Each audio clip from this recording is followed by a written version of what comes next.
Welcome to Smart Talk. On this program, we hold discussions with leading economists and social scientists from around the world.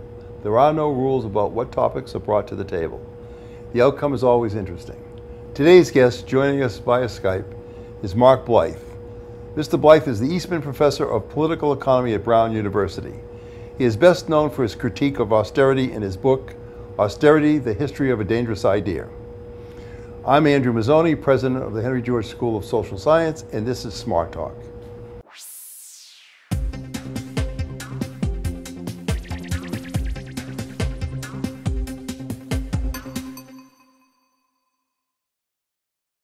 Good morning, Mark. Thanks for joining us at the Henry George School. We have a lot to talk about today. You're kind of a successor to Polanyi, and he had a lot to say about embedding rules, regulations into society, as opposed to, let's say, a neoliberal disembedding structure and protections for society. And one of the things in your book, Transformations, you've covered quite neatly the debates in America during the 1930s, where austerity, kind of pre-Keynesian ideas were cooking and working together, and the austerity issue was discussed implicitly and then finally knocked out in a kind of a Keynesian reformation of social structure. So I'd like you to talk about that, because that's a history that I don't think Americans really get. All right, so let's get started on stuff that I wrote a long time ago that I haven't reread that you're just jumping on me now with. Awesome, thanks very much. Okay, how am I going to tell this story? All right, so most of the people listening to this will probably know about the famous speech by Hoover, where he basically says we need to tighten our belts, and they end up taking so many billions out of the budget and it worsens the contraction and so on.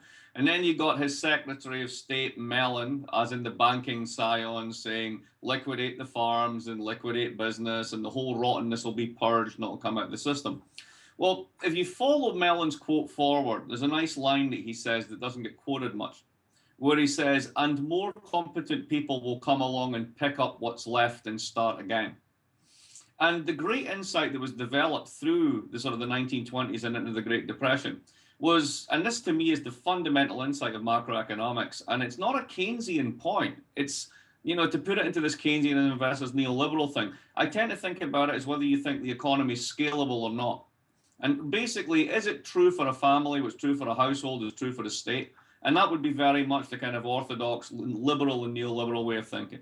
Or you say that it's non-scalable. What's true about the local isn't true about the global. They have different dynamics and different characteristics.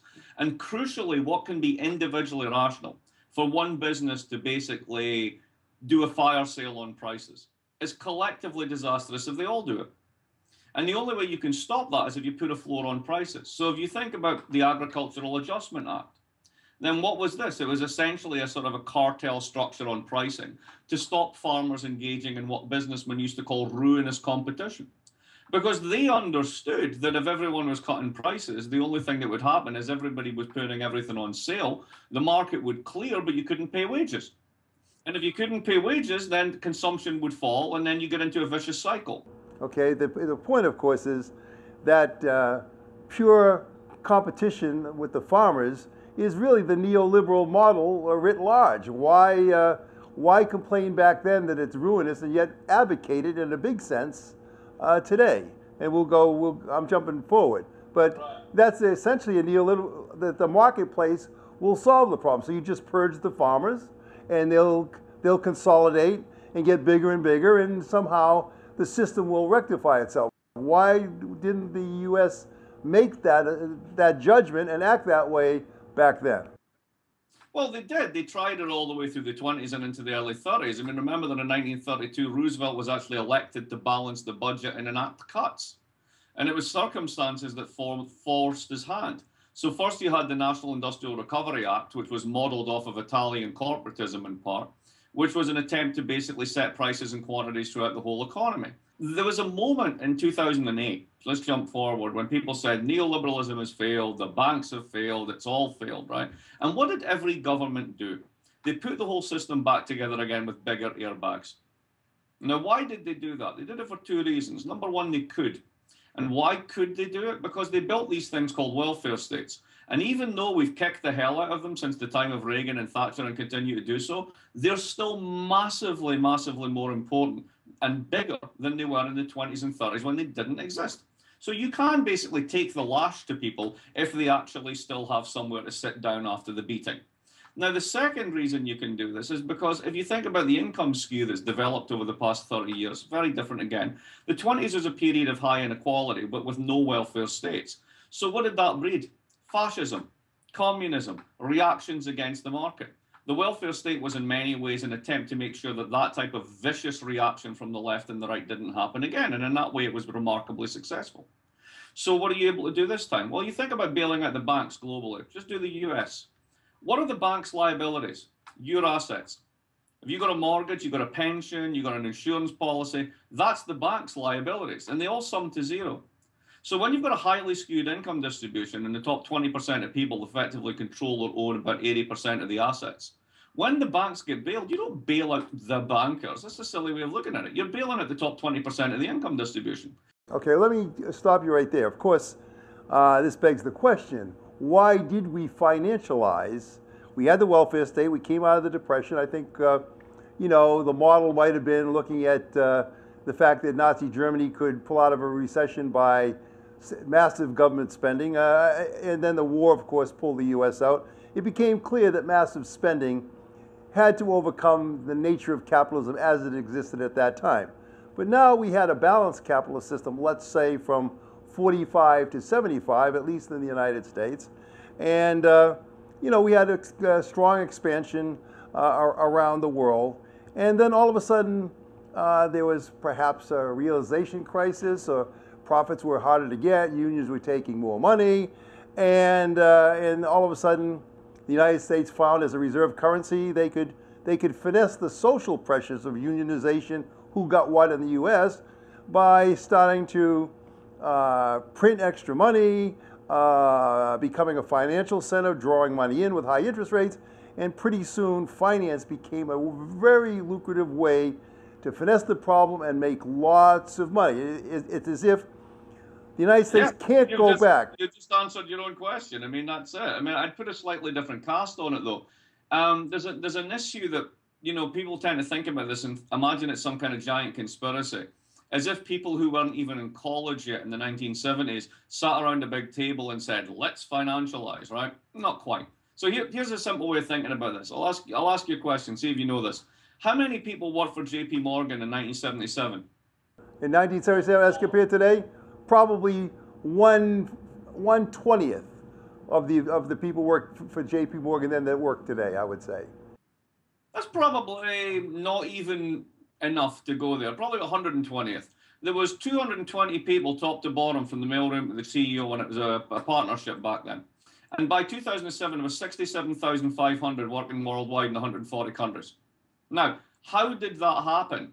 Well, part of it was, people discovered it was remarkably profitable to asset strip and basically financialize, and you get more money from the parts than you do from the whole. So the people that came of age in the 1940s and basically started the Keynesian revolution against the people who were the students of Piju, they were 70 by the time that you get to the crisis in the 1970s. And it's a crisis of inflation and stagflation. These new models are basically picked up by business interests as a way of saying, hey, look, I told you it's unsustainable. Corporate profits are on the floor. Labor powers and labor share of national income's never been higher. It's harder and harder to manage and set a buck. And of course, business went to war to regain control. The financialization side of this happens by accident. But only two countries essentially really did that. That's the United States and Great Britain. I mean, they became the centers. Everybody else, Germany and Japan, didn't really financialize. They basically kept a manufacturing base. It's the United States and its co-ally, Britain, are the ones that collected the financialization gains and basically probably have an irreversible situation going that they can't revert back to a balanced economy. Exactly. So what exactly is Britain going to do? So if everything's based on London, it's based about cleaning money for various dubious purposes through the property market. That's incredibly important. The banks are the major earners. They produce a hell of a lot of taxation. The City of London produces about 22% of total British tax receipts. So let's kill it and let's make windmills. No, I'm sorry, the Danes have got that. All right, let's do solar, Chinese. Okay, let's do cars. We do, but for people who already own them elsewhere. So, once you've done this, it's very hard to come back along the path and do something else. So everybody talks a good game of reform, but they end up putting the whole thing back together again with bigger airbags. So what are they supposed to do?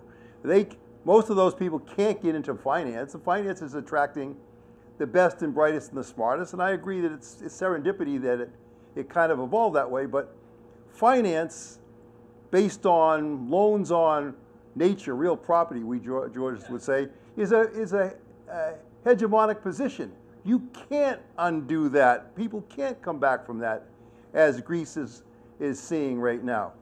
What's the outlook for ordinary people in a situation like that, in your opinion? Well, it depends on how you define ordinary. So I'll look at it this way. Private college tuition in the United States is around $50,000 a year now. So you're basically, it's like 1 year of the median wage for a family of four to send someone to college, which is kind of insane. And yet they can still do it because despite the fact that there's an incredible income skew, the top 1% is still 3 million people who have millions, if not billions of dollars in assets. So it's still fine at the top. But until the people that matter are hit, it's just going to continue, and everyone else is going to be told to adjust. Well, the adjustment is massive. Let's assume that in the United States and Britain, maybe 10% of the population can qualify for high ground positions. Now, you can't marginalize essentially 90% of the people forever. I mean, I've looked back in history, and I would say that once a relatively small percentage of people get at least 30% of the wealth, trouble starts. But at the same time, then, why is there no collective identity amongst the 70%? Because they're cut by generation, they're cut by class, they're cut by ethnicity, they're cut by every ideational and identity variable you can possibly think of. They're all schismed. And at the end of the day, if you can just encourage people to take on more debt to pretend that everything's okay, and then, as in the case of Greece, you can even get to the absurd point where you say that the country's in trouble because it has more debt, so you give it more debt and yet another bailout to keep it going. Now, this is the same as the student loan bubble. This is the same as keeping too big to fail banking institutions. Now, at the end of the day, does this all go bang in some cataclysmic moment of wrongness? Probably not. It will be more fragile. It will definitely be more sort of volatile. But until you basically hit the assets and incomes of the next generation of the upper middle classes in core countries, nothing changes. Well, it's let me just address that problem. In effect, we'll create another realization crisis before that happens. I mean, essentially, you can issue all the debt you want. You can paper it over. You can create austerity to try to force payment of that debt, but more and more companies are going to find it's more and more difficult to sell products to people who don't have money. And you've got massive investment on major companies around the world who ultimately have to sell things to stay alive. This is something that is going to create constricted purchasing power. Everybody feels that. These governments feel that. Greece is only the whip end of this snake that's getting it right in the neck. But this is a relentless, crushing blow that you can say, sure, there's fragmentation. People aren't coalescing into any particular movement. And in a way, you've got neoliberalism is perfect to atomize everybody. But pain is pain. Economic pain is economic pain. And soon, more and more people will feel it. They are feeling it now. They are watching a demonstration in Greece of a horror inflicting on a nation. Yeah, but by the same token, you've got hundreds of people, if not thousands of people, turning up for a Trump rally. And you've got people whose names are Polish and Latin American coming up to say, yeah, it's all the fault of the immigrants and we shouldn't have immigration. The Republicans are going to poll 30% of the country, minimum. And they're the guys who are saying it's not austerity, it's the fact that our government's too big and it spends too much. And you can point out that that's simply not true, and here's the numbers, but it doesn't matter because people don't care about numbers or facts. They care about the way that things make them feel. This is unsustainable. This is unsustainable. I don't care if the people are stupid, confused, or have no idea what's going on. Eventually, you live your life and you find you have no money, you have no options, you have an education that you can't get a job. Eventually, frustration sets in, and frustration is something you can't manage. Okay, but where does it go? I mean, at this point in time, the Europeans had a chance to talk to Syriza. Syriza's about as radical left as the Swedish Social Democrats in 1982. Now go back to the Germans. The Germans aren't hurting. The Germans are screwing their own workers. They haven't had a real wage increase in 10 years. But that's because they know globalization starts 60 kilometers outside of Berlin because they can move their jobs to Eastern Europe. And that's why the Eastern Europes are backing up the Germans, because so long as the Germans are selling BMWs to the Americans and the Chinese, they can bankroll the Eastern Europeans' recovery and austerity programs. So it's working for them. They don't have a long-term plan, because what's the point in having one? They don't know what's going to happen 5 years from now. They're riding high on the hog. And what you're going to have is a disintegration of centre-left parties throughout Europe and a rise of the right because you refuse to talk to the left. Okay, well, let me jump onto that point. I'm a German elite. I'm an American elite. I understand what you said. And I see that I'm backed into a corner that I can't do much about it. I'm not going to give any ground because I can't unravel my own thing. It's path dependent now. It's gone in a direction that's unravelable, okay? So I know that it's going to blow up. But I'm saying, hey, I have all the assets. Even in any kind of revolutionary or change, I'll probably land on my feet. It's a world that's going to be constrained by resource lack anyway. We know that the technology and all of that is going to impact the planet. So the population of the world at an ever higher technical standard of living is going to probably have to be reduced. And we good people, smart people, rich people, will probably be the survivors. We'll have the assets, and everybody else is going to be breeding out, bred out, dying out, not reproducing, and we can get a stable world by, in effect, dropping the population to a significant extent. Yeah, but I mean, that's A, cataclysmic, and B, a 50-year play. I mean, there's a simpler way of doing this. It's electoral politics. This is very simple. Nobody gets voted for talking about that. Nobody cares. At the end of the day, everybody cares in the abstract about climate change, the same way they care about polar bears. If you had a polar bear living next door, you'd be calling animal welfare to get it removed. I mean, you know, what you're saying, I actually know hedge fund managers personally who think exactly the way you do, right? And they have panic rooms in their houses. They have bunkers in North Dakota. And I always love to say to them, it's like, all right, suppose the whole thing goes to hell in a handbasket and your private jet takes you to the regional airport in North Dakota, and then your convoy of gold, because remember, it's really heavy, right? So you have to take it off your private jet and then move it all the way to your bunker. So you sit in your bunker, and after 6 months or 6 years, you come out of your bunker and you basically claymore everybody who's around, and you machine gun everyone, and you fight your way to the port, and you put all your gold on the boat, and you go all the way to China, let's say the left. What happens when you get to China? They're going to steal your gold, or they're going to make you turn it into money. I mean, this is just utterly pointless. Thinking this way goes nowhere. Technology is onrushing. Income distribution is getting worse and worse because monopoly power gets greater and greater. The population gets more sophisticated in terms of knowing if they have something or not having something, whether they can figure out why they've been outmaneuvered or they're in the particular position that they have. All of this is cataclysmic in terms of coming together. No one can predict what will happen. I mean, it's almost like a replay of America in the 30s. It's not so clear. We don't have the communist enemy and so forth. But it's a similar kind of a thing on a world scale now. And yes, you can do a Hoover austerity in Europe and to a certain extent in the United States, but it will not stand because it did not stand then. Yeah, but I think it's completely different. I mean, this projecting back to the 1930s, I mean, it's useful if you want to look at the moments of change and how they're similar, how they're different. But you can't repeat that history because the path has been walked.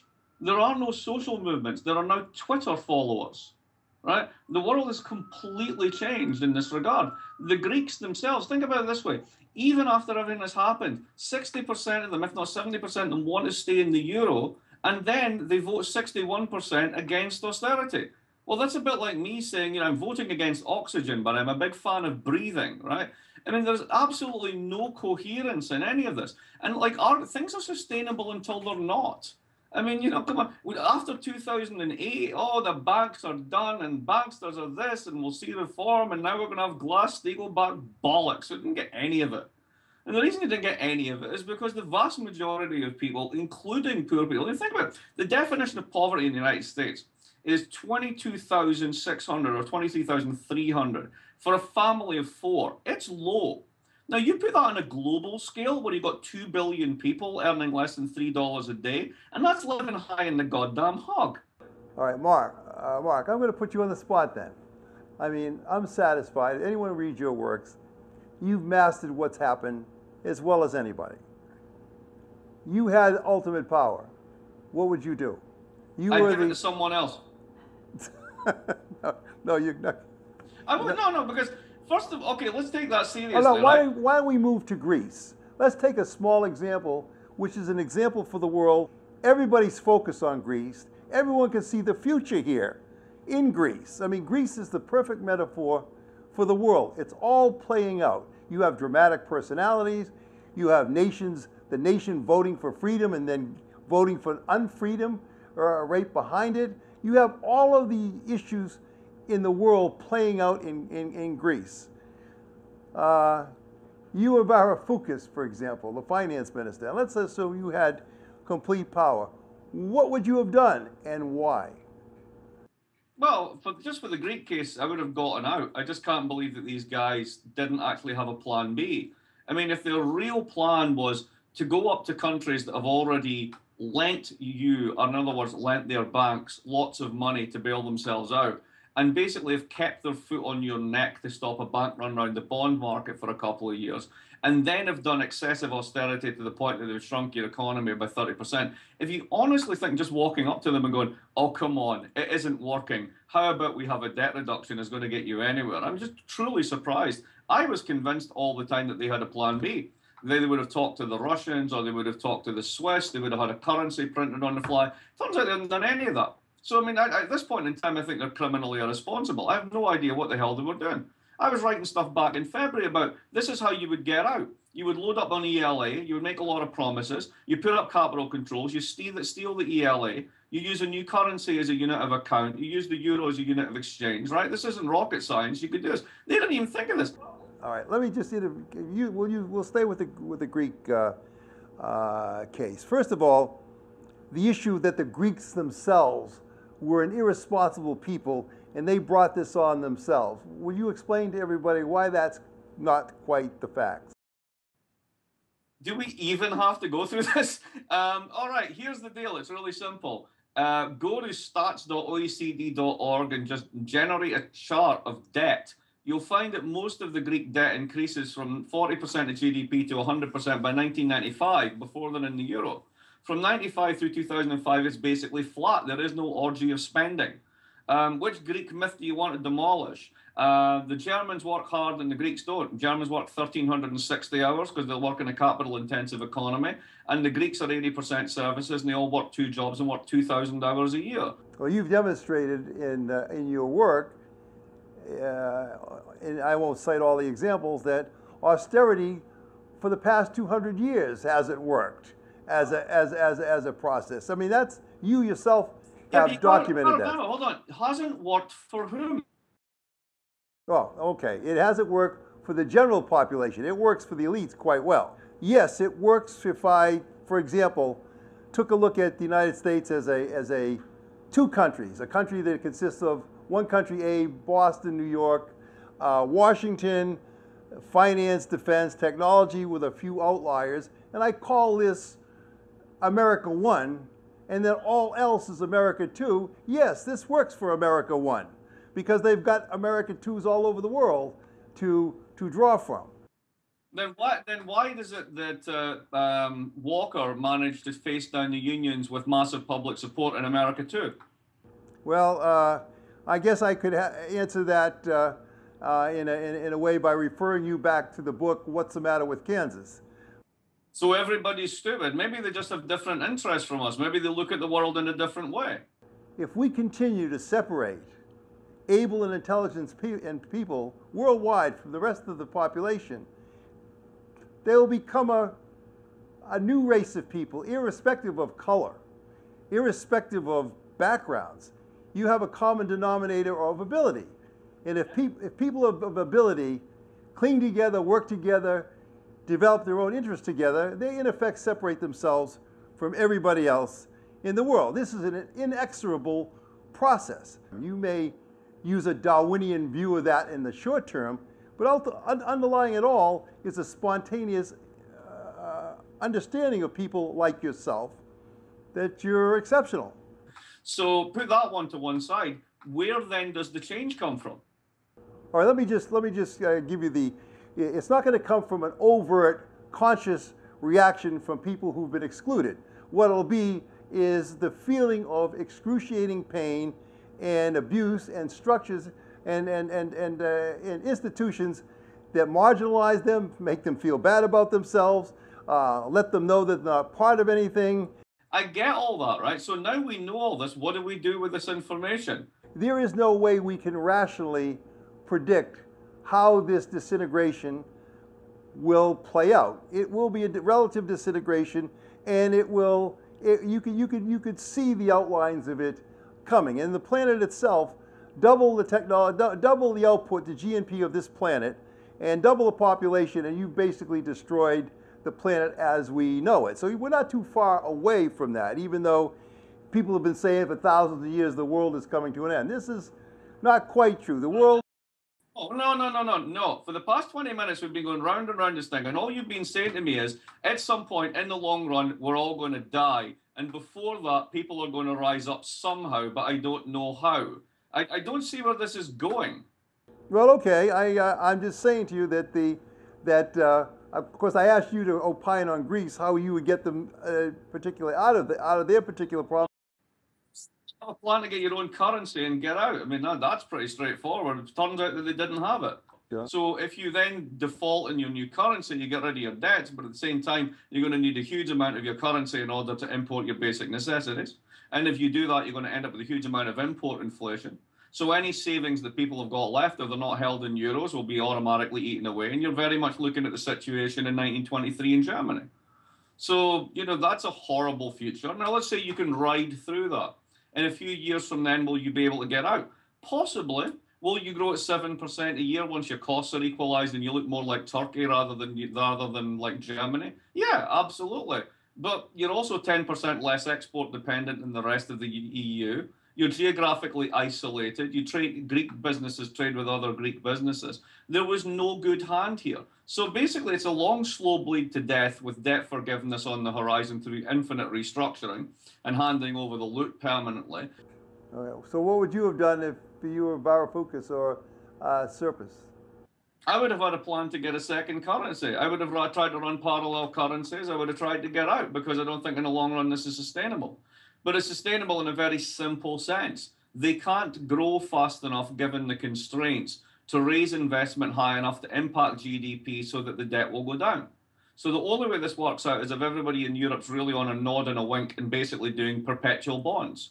And then after 8 years, we'll kind of have a conference and agree to wipe out 30 or 40% of them. It's a bit like the Irish promissory notes. The Irish are on the hook for 47 billion in promissory notes. They'll never be paid back. It's just extend and pretend.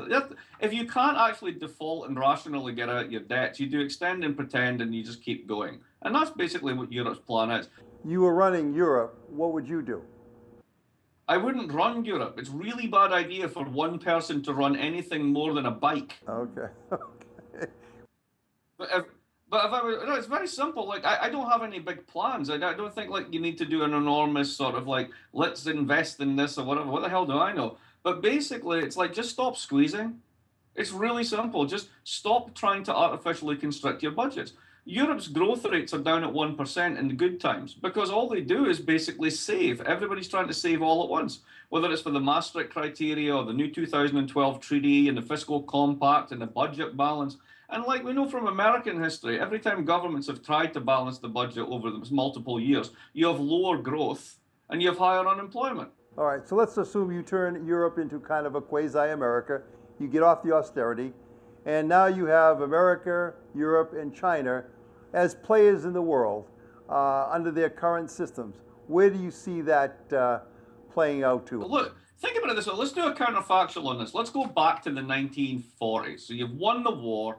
America's 60% of global economy, 50% of finance. Everybody's dollar starved. You got the Soviet Union as a credible model on the other side. Like, go back to that period, right? And you said to somebody, all right, so you've basically got the Soviets, you've got the Americans, you've got old Europe, and you're going to have some decolonization. How do you see the world working out? I would argue the Americans kind of saw how it would work out. They said back in probably around 42 or 43, they felt that they would win the war. After Stalingrad, I think it was a consensus that the Allies would win, and the Americans and the British didn't want to recreate the situation that caused World War I and World War II, autarkic growth by strong nations who then would have to expand. So that the Americans, in effect, presided over a world where they, in effect, let the Germans come back. They let the China, hopefully it was the Chinese, but then the Japanese came back. So you had a capitalism that relieved the pressures, and you had a tripartite center, and the United States agreed, in effect, to absorb imports to keep the game going and keep. Right? So, let's do the same thing now. We've evolved this world. Now, you could say the Americans designed it or happened by happenstance, but here's how it works. It's very simple. We have factories of consumption called shopping malls. The Chinese have factory production called factories. The Europeans do the high end, the tourism, and the UNESCO heritage sites. Everybody else is kind of surplus to requirements unless you're a raw materials producer. That whole thing gets intermediated in a very simple trade whereby the Chinese sell us stuff and we give them bits of paper bearing 2%. They then hold on to more and more of that until they get so annoyed with the process that they're going to try and build a piece of infrastructure all the way from Beijing to the Middle East and back to Indonesia in their new plan called One Road, One Belt. The only problem with that is everybody that they're building this stuff for is really beginning to get more wigged out about the Chinese than they ever did about the Americans, to the point that the Vietnamese are considering asking the US Navy to come and visit Cam Ranh Bay. Whoever thought that would happen? At the end of the day, there's one global reserve asset. It's the dollar. Why? Simply because everybody believes it's going to last. The euro might not, and who knows what China's actually worth. Now, is this unsustainable? Yes, it is. Let's march it out to the point of double the population. Yeah, the Earth's screwed, right? Fine. But before we get there, this is the only system we've got. Now, how would you re-engineer that? Well, you've left me speechless on that one because I agree with the way you set the table, and I don't know how I would answer that. I guess I would, but that would be for another time. It's an interesting. No, we agree on the basics here, and I think it's indeterminate the future. But I myself, or I wouldn't do what I do, and I would say you don't do what you do if you felt things were really that hopeless. I mean, you yourself have studied the history of this and can trace the ideas that have caused much of this issue. Right? We muddle through. The entire species is bungling. We're like lemmings that just haven't been lucky enough not to find the edge of the cliff. Right? I mean, that's basically how we work as a species, right? Occasionally picking up cool bits of technology along the way, right? Well then, Mark, other than having a nice job and have studied hard all your life, what do you plan to do with this information that you have? You've kind of cracked the code as to how we got here, personally. Personally, I'm taking my daughter swimming at 3 o'clock. I mean, there's only so much you can do. I mean, I've spent the past 3 weeks writing about Greece, talking about Greece, doing interviews. I've been on CNN, I've been on this, that, and the next thing, right? And, I to the point that basically I'm getting hate mail from senior European politicos, right? And it's like, there's only so much you can do. And at the end of the day, I mean, I feel heart sorry for the Greeks and everything that they're going through. But they gave up their printing press in a moment of vanity. Mark, take your daughter swimming. I will. I definitely will. And we'll continue this again, and I'll have a worked out program for you that would be kind of quasi-Georgist at that, but it would deal with taxation of of nature resources and all of which I'm down on. I mean, the whole land tax stuff that you guys are on, I totally agree. I completely and utterly agree. Yeah, so taxing nature, the occupation of nature, monopoly position of nature, yeah, I'm totally with you, right? But the world that we actually live in, what do we do with that information? When you can't even get people to understand the fact that there's only 11% of Americans left in unions. They can't, by definition, be causing a problem. There aren't enough of them. And yet, the number one guy who's going to challenge Jeb Bush once Donald blows up is a guy whose centerpiece campaign is to fight this mythical beast called the unions. And he'll fight it very successfully. That's why I spend a lot of time writing about ideas. That's what really matters. It's very simple to say this is all going to end badly, but unless you can say how and when and who's going to catch most of the crap, it's very hard to mobilize around that. And that's the point I really want people to think about. Simply, the one frustration I have with the left in general, and I count myself somebody on the left, is to say, look, you guys have been predicting the doom and disaster of everything since I've been like a baby, and I'm now in my mid-40s. I'm a strong believer on taxes on nature, land, and taxing bads, pollution, and so forth. A rigorous tax on that monopoly would create new path dependencies that would have good effects. And so I agree on attacking on a very narrow front in the tax area to create these new paths that are possibly ways out of this morass that you talk about. I totally agree, but here's what would worry me about that. What would happen if you still got a third of the population thinking the Republicans are telling the truth? Because at that point, once you get those new taxes raised, they will use it to abolish income tax. Well, I would argue that, well, that's another argument. That's another argument. But sure, I would tax inelastic factors of production, and I probably wouldn't tax income and non-monopoly profits as a first step. Of course, we would have to have an embedded regime and government that protected those gains from special interest groups. So we would have to have a non-neoliberal approach to this. We'd have to have an embedded approach to that taxation. And with that, I would argue that spontaneous goodness may come out of that, but it may be a dream. It happens all the time. It just happens to be in competition with spontaneous badness. Okay. With that, another time, Mark. Thanks. Absolutely. All the best. And that's it for this edition of Smart Talk. In upcoming shows, we will be talking to such renowned economists as Stephen Haber. Mr. Haber is a professor at Stanford University and is best known for his work on the political institutions and economic policies that impede improvements in living standards. Please post your questions or comments on our website at henrygeorgeschool.org. I'm Andrew Mazzoni. We will see you again next time.